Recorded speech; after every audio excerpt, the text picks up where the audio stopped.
আপনারা একটা প্রসিদ্ধ ঘটনা অনেকেই শুনেছেন, একটা চুটকি, যে এক যুবক দোয়া করছে, আল্লাহ তোমার কাছে আমি এমন একটা লাইফ চাই, বিশেষ করে বেকার যুবকরা এগুলো বেশি দোয়া করে, আল্লাহ তোমার কাছে এমন একটা লাইফ চাই, বেশি কিছু না, যে লাইফে 2 হাত ভর্তি টাকা থাকবে আর আশপাশে শুধু নারী আর নারী থাকবে,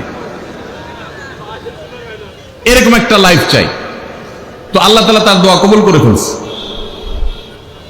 দোয়া কি করছেন? কবুল করে ফেলছে। দোয়া কবুল করছেন কিভাবে? দোয়া কবুল করে তাকে আল্লাহ তাআলা এমন একটা বাসের কন্ট্রাক্টর বানিয়ে নিছেন, যে বাসটা হলো মহিলা বাস। চারপাশে শুধু নারী আর নারী, সব মানুষের, আর হাত ভর্তি টাকা আর টাকা সব বাস মালিকের।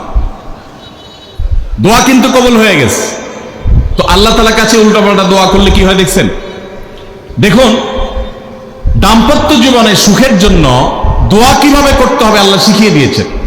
রব্বানা হাব লানা মিন আজওয়াজিনা ওয়া যুররিয়াতিনা কুররাতা আয়ুন, আল্লাহ আমার পরিবারের সদস্যরা যেন এমন হয় যে তাদেরকে দেখলে আমার নয়ন জুড়িয়ে যাবে। অর্থাৎ নয়ন জোড়াতে হলে সব দিক থেকে পারফেক্ট হতে হবে, সব দিক থেকে ভালো হতে হবে, তখনই তো দিল জুড়াবে। ওয়াজআলনা লিল মুত্তাকিনা ইমামা, আর আমাদের সবাইকে, গোটা পরিবারকে আপনি মুত্তাকিদের ইমাম বানায় দেন, সৎ মানুষ বানায় দেন। কারণ সৎ যদি না হয়, আল্লাহ ভীরু যদি না হয়, তাহলে কখনো তাদের মাধ্যমে আপনি সুখ শান্তি পেতে পারেন না। তাহলে প্রথম করণীয় দাম্পত্য জীবনের সুখের জন্য, সুখী দাম্পত্যের জন্য আল্লাহর কাছে দোয়া করতে থাকা। সূরা ফুরকানের ৭৪ নম্বর আয়াত, এর পাশাপাশি আরো যত আয়াত আছে, অথবা সাধারণভাবে আপনি আল্লাহর কাছে, আল্লাহ আমি ভালো সঙ্গী যেন পাই, সেজন্য দোয়া করতে থাকবো। আল্লাহ